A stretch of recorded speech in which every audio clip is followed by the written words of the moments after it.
Damos paso a Caja de Relatos, análisis y entrevistas con los más destacados autores del momento. Caja de Relatos, novelas, libros, cuentos y los mejores relatos en cadena Universal Radio. Pequeños detalles que con toda seguridad te harán comprender la mejor literatura. Caja de Relatos, dirección y producción de Marcial González.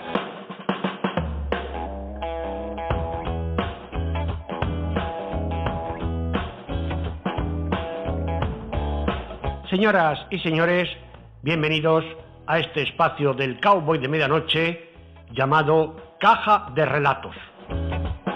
Hoy, de nuestra Caja de Relatos, vamos a extraer la novela El olor del miedo, del escritor Manuel Ríos San Martín. Manuel Ríos San Martín nació en 1965. Es licenciado en Ciencias de la Información y ha trabajado como productor ejecutivo, director o guionista en distintas series de televisión, como Colegio Mayor, Médico de Familia, Compañero y otras. Actualmente es director argumental de Operación Barrio Inglés, de Televisión Española. Además, ha dirigido un largometraje titulado No te fallaré, y ha colaborado en la escritura de guiones como el de Amigos. También es autor de las novelas Círculos, La huella del mal y Donde haya tinieblas. Las dos últimas se están adaptando a la televisión. Hoy aquí en Caja de Relatos, Manuel Ríos San Martín nos hablará de su novela El olor del miedo. Una novela ambientada en Biopark, Valencia, un parque de naturaleza donde se recrean los hábitats naturales de los animales. Así definió el autor su novela. La novela arranca en un parque zoológico como este, donde hay unos elefantes de fondo, y de pronto uno de ellos recibe un disparo en la frente y cae a plomo en el suelo. La cuidadora sale enseguida, además tiene una relación muy especial, es una elefanta, y ve que está muerta. A partir de ahí pues hay un follón, la gente huye y enseguida llega la policía. Y descubren que efectivamente una persona a cierta distancia ha disparado, pero no entienden por qué alguien puede querer hacer daño a un elefante, ¿no? A partir de ahí empieza una investigación pues muy compleja, llena de giros, con capítulos cortos, en la que dos policías y una veterinaria intentan saber qué ha ocurrido. Los policías de una manera oficial y la veterinaria de una manera pues extraoficial, en ocasiones ilegal, y que además está dispuesta incluso a poner en riesgo su vida por descubrir qué ha pasado con esta elefanta. La novela se me ocurrió en una visita al Biopark. Yo estaba de promoción en Valencia y coincidí en una entrevista con la directora de comunicación que me habló de este parque, y enseguida me pareció que era un lugar interesante. Efectivamente le pedí venir y me dejó infiltrarme durante 3 o 4 días con los veterinarios y con los cuidadores del parque, que me trataron fenomenal y me enseñaron un poco no solo los espacios, que están muy bien, de los animales, sino toda la trastienda, lo que hay detrás, cómo los cuidan, cómo los alimentan, y eso a mí me dio un lugar muy bueno, muy bonito, además estéticamente, para situar mi novela, y me permitía hablar de lo que yo quería hablar de fondo, que es un poco en qué nos parecemos a los animales, en qué nos diferenciamos, qué queda en nosotros de ese instinto salvaje. No sé, es el ser humano el animal más peligroso, y me parecía que el parque era el sitio perfecto para desarrollar un policíaco muy distinto, donde el asesino es un asesino en serie, pero de animales. Pero nuestro compañero, Alberto López, desde su estudio móvil, mantuvo una entrevista telefónica con el autor, Manuel Ríos San Martín, para conocer más detalles de dicha novela. Así se desarrolló la entrevista. Caja de Relatos, la mejor literatura. Hoy en Caja de Relatos nos acompaña Manuel Ríos San Martín para hablarnos de su última novela, El olor del miedo, un título que habla de los animales y los homenajea, a su debido mérito. Manuel Ríos, muy buenos días. ¿Qué tal? Encantado de estar con vosotros. Bueno, en el subtítulo dices, no hay animal más peligroso que el ser humano. ¿Qué es lo que quieres transmitir con ello? pues quiero dar miedo al lector, quiero que se preocupe cuando empiece a leer.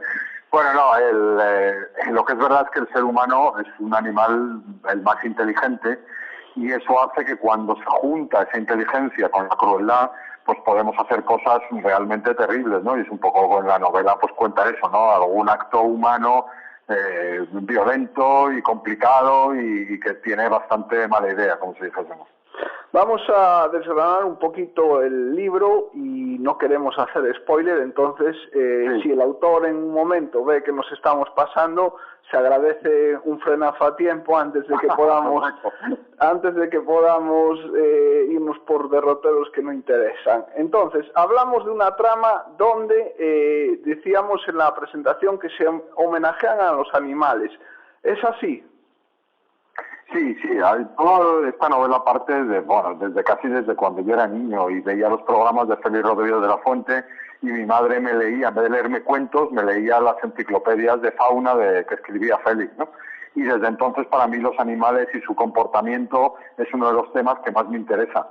Y esta novela de alguna manera es poner en valor el comportamiento animal, porque estamos acostumbrados a hablar de los animales desde un punto de vista emocional, ¿no? Como mascotas o como animales que nos gustan en la naturaleza, pero yo en la novela introduzco un poco más un discurso un poquito más científico de cómo se comportan de verdad y cómo sienten de verdad los animales.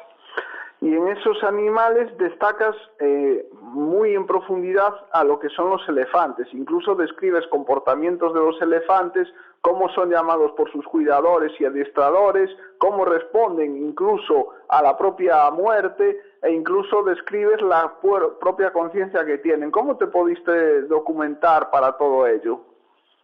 Bueno, los elefantes a mí me interesan especialmente porque son los herbívoros más inteligentes, ¿no? Y tienen una sociedad muy compleja, una sociedad que se podría parecer a la humana.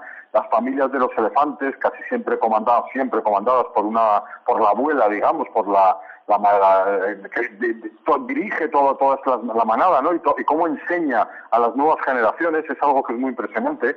Y yo pues tuve la suerte de, aparte que he visto pues todos los documentales del mundo, me he leído un montón de libros, pero tuve la fortuna de poder visitar el Parque de Animales de Valencia para ver también cómo se comportan en cautividad, ¿no? O sea, cómo se manejan, cómo se les enseña determinadas cosas, cómo se les hacen pruebas médicas. Entonces, también esa parte he tenido la posibilidad de conocerla para transmitírsela al lector y que cuando lea la novela sienta que él está también presente ahí, ¿no? En ese momento. También se habla de otras especies como los chimpancés, las jirafas, los leones, con más o menos descripción y con más o menos descripción precisamente de los comportamientos de todos ellos.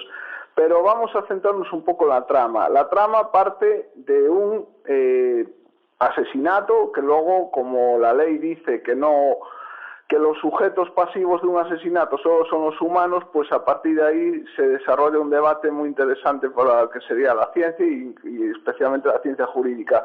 ¿Por qué quieres abrir este melón en forma de debate? Sí, a ver, hay tanta novela negra que todos leemos y muy buena novela negra que hay que intentar contar las cosas un poco de una manera diferente. Y en ese reto de contar las cosas de otra manera, a mí se me ocurrió que en vez de matar a una chica o a un chico, como estamos haciendo en la de novelas y de series, pues ¿qué pasaría si el asesinado, entre comillas, en esta ocasión fuese una elefanta y dentro de un zoológico? Eso creo que al lector le abre una cantidad de preguntas enorme, porque no lo ha leído nunca, yo creo que nunca lo ha visto tampoco en una serie de televisión, y eso me permite contar una historia de una manera más original y tratando un montón de temas que normalmente pues no se han tratado en literatura.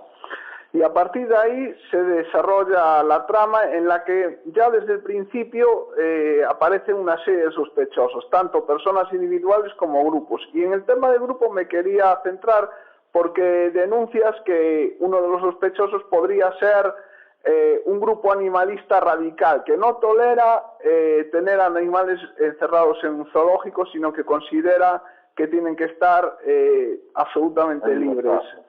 Eso se entiende, por lo menos los lectores lo entendemos como una denuncia hacia este tipo de grupos, incluso que rozan el terrorismo con esa ideología radical. ¿Es así? Sí, a ver, bueno, hay grupos animalistas estupendos que defienden la naturaleza y que luchan por los animales. O sea, sí, yo lo que te cuento aquí es una historia que tiene que tener acción y tiene que tener sospechosos y culpables. Entonces yo me centro en un grupo animalista que hace acciones radicales.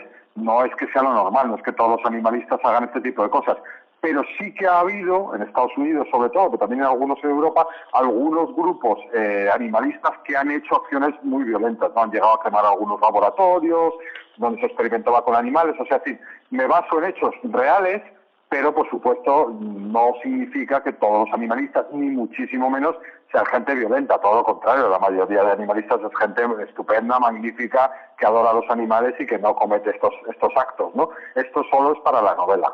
Y además homenajeas a los zoológicos y las personas que en ellos trabajan, porque sí que describes a lo largo de la novela distintos personajes que trabajan en el zoológico y sobre todo, más allá de la profesionalidad que puedan tener, su, ideal respecto de los animales, sí, que es precisamente la motivación que tienen para estar en los zoológicos, ¿no?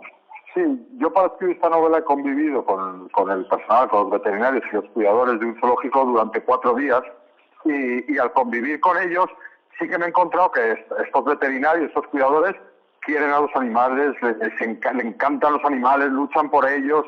Entonces, claro, yo eso es lo que he reflejado en la novela, ¿no?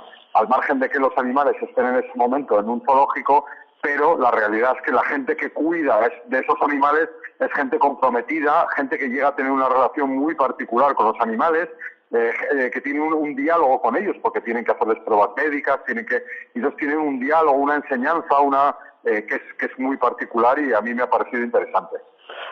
Paralelamente a la trama de los animales, se sitúa en la novela un turbulento triángulo amoroso. Cuéntanos qué es lo que quisiste plasmar en esa relación a 3 curiosa entre Elena, Cristina y Sidi. Sí, yo veo que hay muchos lectores que me dicen que quieren leer novela negra, pero no se deciden, ¿no? Que quieren leer un policíaco y no se deciden.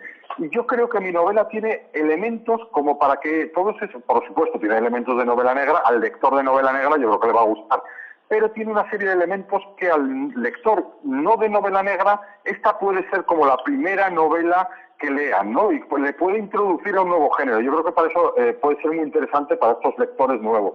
Y en ese sentido hay una historia de amor que yo creo que es muy potente, que está muy cuidada y que a su vez tiene que ver con la novela. O sea, no es que sea una historia de amor que no tenga nada que ver, sino que toda la trama tiene mucha influencia de esta historia de amor. Y efectivamente es una historia de amor como toda la novela, apasionada, instintiva, salvaje, muy pasional, como toda la novela, ¿no? Es una novela muy pasional. Y es que al final, sin querer hacer spoiler, precisamente lo que está apuntando el autor. La novela se desarrolla de tal manera que en este triunvirato es donde surge, tiene un final amoroso también, y es donde... Claro, efectivamente, todo este final tiene que tener influencia, ¿no? Si tú cuentas una historia de amor, pues tiene que tener influencia en toda la trama y pues ahí ya veremos con quién se queda la protagonista, si se decanta por uno de los personajes del triángulo o se decanta por otro, y tiene yo creo que mucha potencia en todo el final de la trama, pues también tiene potencia toda la historia amorosa. Pues esa es la conclusión final de esta novela y pues muchísima suerte y muchísimas gracias por tu atención con este medio, y esperamos que El olor del miedo no sea tal y que los lectores puedan acceder con respiros a la trama de esta novela. Yo siempre pongo que los lectores de novela negra, yo pongo, ojalá disfrutéis y sufráis con mi novela, porque será una extraña situación donde está bien disfrutar, pero si no sufren un poco tampoco les gusta.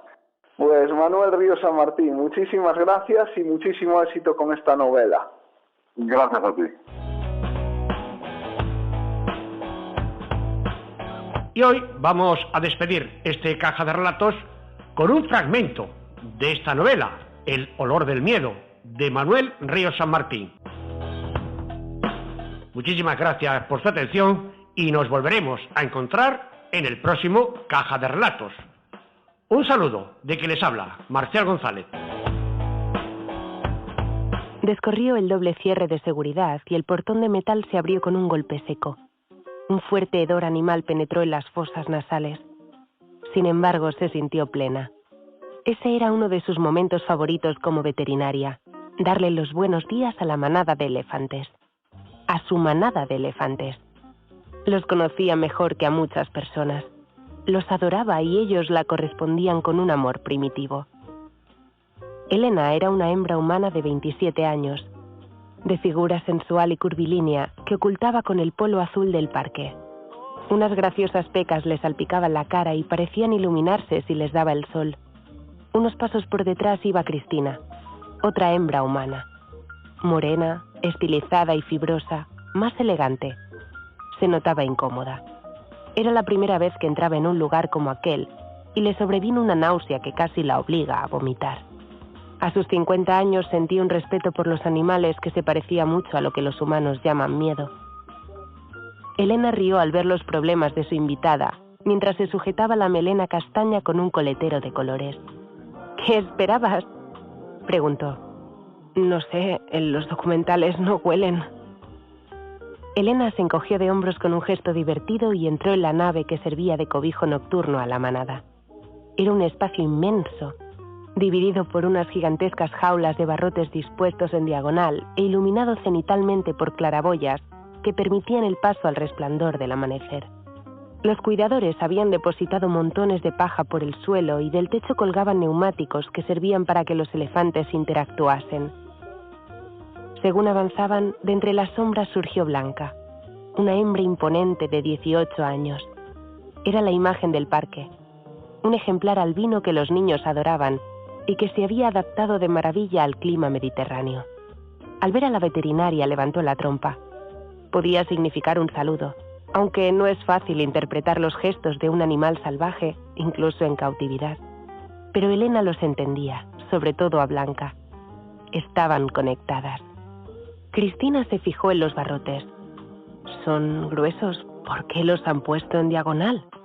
Está comprobado que así no pueden sacar la trompa con facilidad y se evita que te den un susto. Entonces, ¿son peligrosos? Elena, que no iba a permitir que los temores de Cristina empañaran aquel momento de felicidad, se acercó para tranquilizarla.